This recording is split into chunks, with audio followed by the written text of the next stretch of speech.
एक समय की बात है, एक गांव में एक चमत्कारी चुड़ैल का साया गांव में छाया हुआ था। गांव के सारे लोग परेशान थे। रात के समय चुड़ैल का साया गांव में छाया हुआ था और सुबह होते वो गायब हो जाती थी।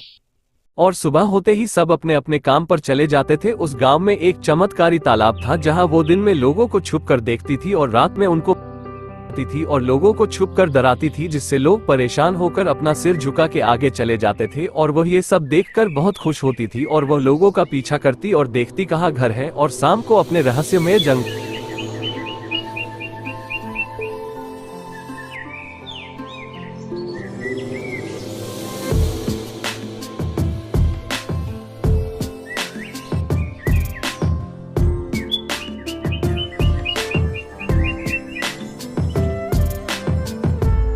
में घूमती। वह अपने बच्चे के लिए लोगों को मारकर खाना लाती थी और अपने बच्चे से बहुत प्यार करती थी। और रात होते ही गांव में वह रात भर जंगल में इधर उधर भटकती रहती थी।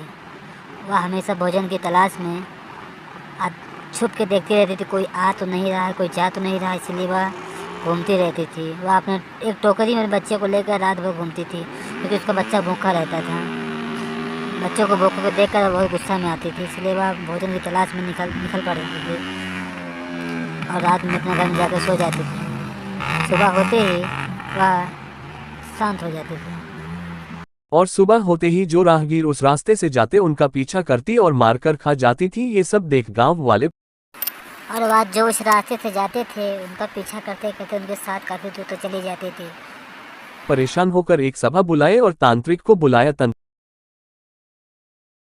ने अपने जादुई शक्ति से उसका पता लगाया और उसके पास गया। वह पर देखा कि वह लोगों को मार के चुड़ैल इसी जंगल में रहती थी, जिसको गांव वालों को कभी पता ही नहीं था।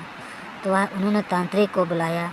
तांत्रिक उससे देखा कि चुड़ैल बच्चे को ले जा रही थी मारकर गया और उसे मार दिया, जिससे गांव वाले बहुत खुश हुए और वो गांव चुड़ैल से मुक्त हो गया और सब खुशी खुशी अपना काम करने लगे और सब खुश रहने लगे।